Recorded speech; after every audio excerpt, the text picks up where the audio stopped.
Hello students, this is Gargi. Today's topic is verification of assets part 2. Yesterday I have started new chapter verification of assets and liabilities. Today I will continue with the same chapter. The first topic is difference between vouching and verification. This topic is important from examination point of view. The first point of difference is meaning. Vouching means checking the accuracy of the transactions recorded in the books of accounts with the help of the documentary evidence, which we have done in our previous slides. इसके बारे में हम पढ़ चुके हैं कि vouching क्या होता है. वाउचिंग के अंदर ट्रांजेक्शन्स जो रिकॉर्ड है बुक्स ऑफ अकाउंट्स में उन्हें चेक किया जाता है with the help of the vouchers. Vouchers are what? जितने भी डॉक्यूमेंट्स हैं उनके सपोर्ट में, उनके एविडेंस में.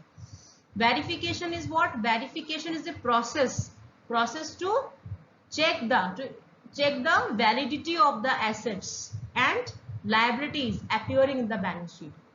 यहाँ पर वेरिफिकेशन करता है ऑडिटर ये पता लगाने के लिए कि जितने भी आइटम्स बैलेंस शीट में दिखाए गए हैं एसेट्स और लायबिलिटीज के वो वैलिड है या नहीं है फॉर द वेरिफिकेशन. उसके बाद है वाउचिंग में the basis of vouching is documentary evidence. अगर डॉक्यूमेंट्री एविडेंस है ही नहीं तो वाउचिंग पॉसिबल नहीं है. वेरिफिकेशन के अंदर ऑब्जर्वेशन प्लस डॉक्यूमेंट्री एविडेंस दोनों की ही जरूरत होती है.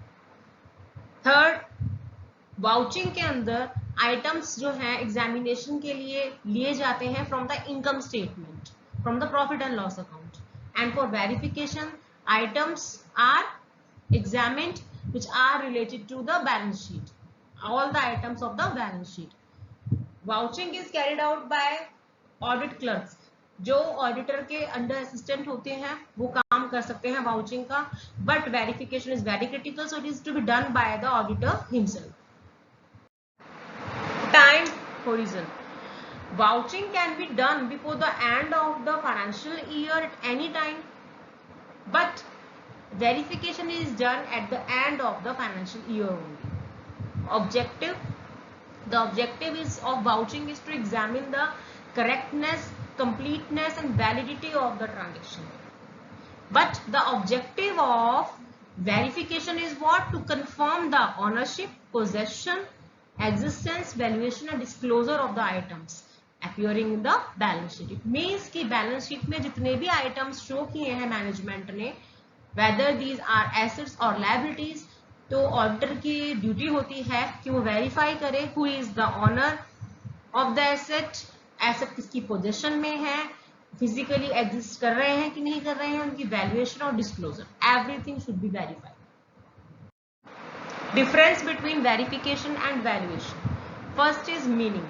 Verification, you know the meaning, we have done in the last. Difference also valuation. You should know the meaning of valuation also. First of all, you should know valuation is a part of verification.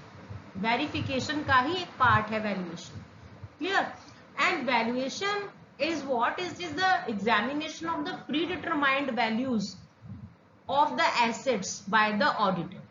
It means कि यहाँ पर management जो भी financial statement auditor के सामने रखती है, balance sheet के अंदर जो भी वैल्यूज वो दिखाती है एसेट्स की और लायबिलिटीज की, तो ऑडिटर उनकी दोबारा से वैल्यूएशन करता है, उसका एग्जामिनेशन करता है कि ये प्रॉपरली वैल्यूड है या नहीं है. और किसकी हेल्प से करता है वो वैल्यूएशन का काम? With the help of the accounting principles and conventions, कि उसके अकॉर्डिंग काम होना बहुत जरूरी है. एडवाइस. वेरिफिकेशन के लिए जो ऑडिटर है वो खुद ही वेरीफाई करता है हर चीज को, उसे किसी की एडवाइस की जरूरत नहीं होती है. लेकिन in case of valuation the auditor can take advice of an expert, उसकी हेल्प ले सकता है. Verification is done by the auditor himself. Valuation is not done by the auditor himself completely, because he has to verify, he has to actually उसे दोबारा से valuation करनी होती है of the pre determined value, जो पहले से ही मैनेजमेंट का अकाउंटिंग डिपार्टमेंट करके रखता है काम वैल्यूएशन का, उसी को वो दोबारा चेक करता है. Responsibility. Auditor is responsible for the verification because it is done by the auditor himself, but valuation के लिए ऑडिटर कंप्लीटली रिस्पॉन्सिबल नहीं है. एविडेंस, यहाँ वेरिफिकेशन के लिए अवेलेबल होते हैं एविडेंस, डॉक्यूमेंट्री एविडेंसेस अवेलेबल होते हैं, वाउचर्स अवेलेबल होते हैं, but for the purpose of valuation very less evidences are available. So here auditor has to rely to a large extent on the management's predetermined valuation. Management जितनी भी state value दिखाता है asset की liability को, तो उसमें बहुत हद तक जो ऑडिटर है उसे रिलाय करना होता है, बिकॉज एविडेंसेस नहीं होते इतने ज्यादा कि वो पूरा कंप्लीटली उसको एग्जामिन कर सके properly. Now, duties of an auditor in relation to verification or general rules of verification. यहाँ पर एक ऑडिटर को जनरली वेरिफिकेशन में क्या करना चाहिए वो बताया गया है. यहाँ पर किसी एक सिंगल एसेट या लायबिलिटी की बात नहीं की गई. First, the auditor should verify the records with reference to the documentary evidence. पहला जो काम है, ड्यूटी है ऑडिटर की, एक्चुअली वाउचिंग के बाद ही वेरिफिकेशन होता है. तो सबसे पहले जरूरी है कि ऑडिटर एक प्रॉपर वाउचिंग करे. वाउचिंग आपको सभी को पता है कि जितने भी ट्रांजैक्शंस रिकॉर्ड होती हैं बुक्स ऑफ अकाउंट्स में, उन सबको अच्छे से चेक करना with the help of the documentary evidence, जो कि वाउचर होते हैं हमारे. दूसरा, the opening balance is to be verified from the schedule of fixed assets, ledger और fixed asset register. Opening balance जो दिखाया जा रहा है फाइनेंशियल ईयर में, उसको भी अच्छे से वेरीफाई करना चाहिए with the help of the ledgers, with the help of fixed asset register. Next, assets जिस फाइनेंशियल ईयर की वो ऑडिटिंग कर रहा है, उस फाइनेंशियल ईयर में अगर कोई भी एसेट परचेज किया गया है या किसी भी एसेट के अंदर कोई इंप्रूवमेंट की गई है, तो उसके लिए भी प्रॉपर वेरिफिकेशन जरूरी है. और उसकी वेरिफिकेशन किसकी मदद से होगी? With the help of the purchase order, with the help of invoices, with the help of title deeds, with the help of material receipt notes.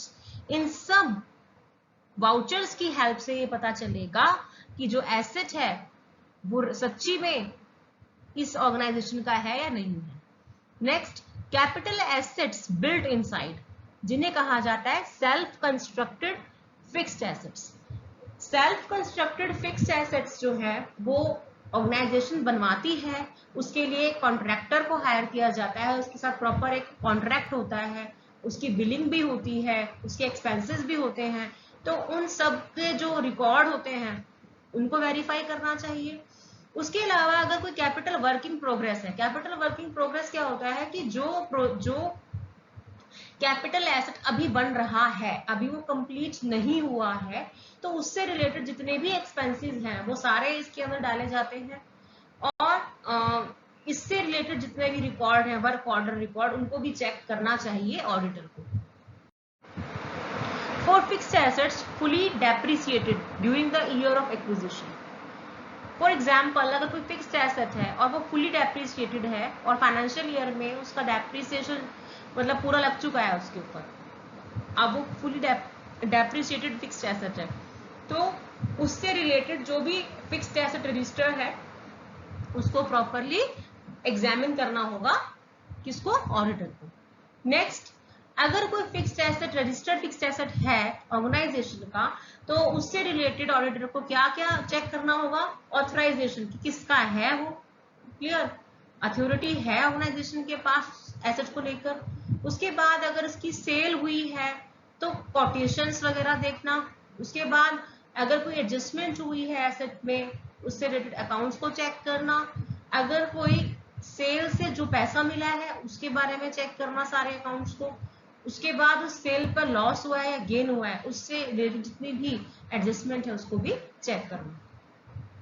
उसके बाद ऑनरशिप ऑफ एसेट्स, जैसे कोई भी एसेट है, लैंड है, बिल्डिंग है, कोई भी एसेट है, उसकी ऑनरशिप को वेरीफाई करना चाहिए ऑडिटर को with the help of the title deed. अगर इन केस टाइटल डीड किसी और पार्टी के नेम में है और वो और उसके क्लाइंट के नाम पे नहीं है टाइटल डीड, तो उस केस में वो कंफर्म कर सकता है उस पार्टी से, उसको मेल करके कंफर्मेशन ले सकता है कि टाइटल डीड उनके पास है या नहीं है.